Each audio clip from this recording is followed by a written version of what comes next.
दोस्तों, आप लोगों ने सुना ही होगा, गया में एक महिला की गला रेतकर हत्या हो गई थी, जो कि नई गोदाम टीओपी पुलिस अड्डे के पास किराए के मकान में रहने वाली महिला अंजू देवी थी।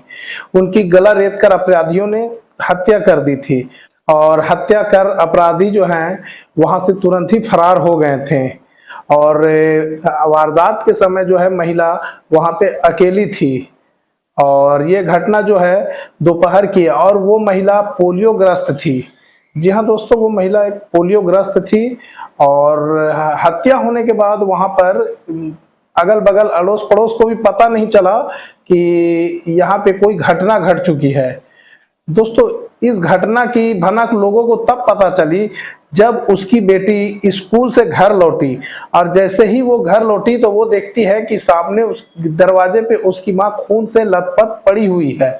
उसी के बाद लोगों को पता चला कि उस महिला की किसी ने गला रेतकर हत्या कर दी है। दोस्तों, वो जो महिला की जो मृत्यु हुई है, जिसकी हत्या हुई है, उसका बेटा मयंक ने खुलासा किया है कि उसकी झड़प सराय मोहल्ला के रहने वाले अंजन नाम के व्यक्ति से हुई थी। दोस्तों, गया पुलिस की ये बहुत बड़ी कार्रवाई है कि प्राथमिकी दर्ज होने के 72 घंटे के अंदर कोतवाली थाना के द्वारा हत्याकांड में शामिल दोनों अपराधियों को गिरफ्तार कर और जो जिस हथियार से उस महिला का जो हत्या हुई थी उसको भी बरामद कर लिया गया है। हत्या का जो मामला सामने आया है उसमें जो मृतिका है उसके बेटे से ये दोनों का विवाद हुआ था, जिन्होंने कत्ल किया। दोस्तों, गया पुलिस ने 72 घंटे के अंदर उन दोनों अपराधियों को उनके घर से धर दबोचा है। जी हाँ दोस्तों, और इस अपराध में जो सर्जिकल ब्लेड है वो भी बरामद हो चुका है। जैसे ही पुलिस को इस घटना की सूचना मिली, पुलिस तुरंत मौके पर वहां पहुंची और शव को अपने कब्जे में लेकर उसे पोस्टमार्टम के लिए तुरंत भेज दिया गया। जी हाँ दोस्तों, और इस संबंध में कोतवाली थाने में आवेदन भी लिखित तौर पर नामजद अपराधियों के विरुद्ध कांड दर्ज करते हुए मामले का अनुसंधान किया गया। इस कांड में संलिप्त अपराधियों की गिरफ्तारी को लेकर एक विशेष टीम का गठन किया गया और छापेमारी भी की गई। छापेमारी के क्रम में मोहित कुमार पिता स्वर्गीय दिलीप कुमार को एक मोबाइल के साथ घर से गिरफ्तार किया गया। इसी की निशानदेही पर मोहम्मद अंजर को 2 मोबाइल फोन के साथ गिरफ्तार किया गया। जी हाँ दोस्तों, गिरफ्तार अपराधियों ने पूछताछ में इस कांड में अपनी संलिप्तता जाहिर कर दी है और उन्होंने ये स्वीकार भी कर लिया है कि इस कांड को हम लोगों ने अंजाम दिया था। दोस्तों, जो हत्यारे थे दोनों, उन्होंने बताया कि जो महिला है जिसकी हत्या इन्होंने कर दी थी, उनका बेटा इनका दोस्त है और हाल ही में इन लोगों के बीच आपसी कुछ बात को लेकर झगड़ा भी हुआ था और जिसमें मृतक महिला का जो बेटा था उस पर मोहम्मद अंजर ने जानलेवा हमला भी कर दिया था, जिससे वो मृतक महिला का बेटा है वो बुरी तरह जख्मी भी हो गया था। लेकिन उसने इस बात का जिक्र या इस बात की रिपोर्ट किसी थाने में नहीं की थी। मृतक महिला का जो बेटा है उससे मिलने ये अपराधी उसके घर भी गए थे और इसी दौरान उस महिला से इन लोगों की किसी बात को लेकर कहा सुनी हो गई, तो उसी बात पे गाली गलौज भी शुरू हो गई और गाली गलौज के दौरान ही ये दोनों अपराधी प्रवृत्ति के थे। इन्होंने महिला पे धारदार हथियार से हमला कर दिया, वहीं पे उसकी गला रेतकर हत्या भी कर दी। जी हाँ दोस्तों, मैं धन्यवाद देना चाहूंगा गया पुलिस को, जिन्होंने 72 घंटे के अंदर इतने बड़े कांड का उद्भेदन बहुत ही जल्दी कर दिया, बहुत ही सूझबूझ से किया। तो आइए इस बारे में हमारे एसएसपी आशीष भारती ने क्या कहा वो भी देखते हैं।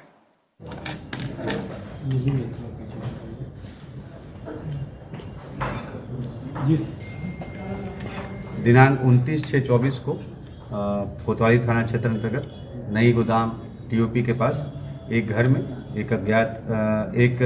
महिला की हत्या कुछ अज्ञात अपराध कर्मियों के द्वारा किए जाने की सूचना प्राप्त हुई थी। इस संबंध में तुरंत पुलिस टीम के द्वारा वहां पर पहुंचा गया और वहां पर पहुंच करके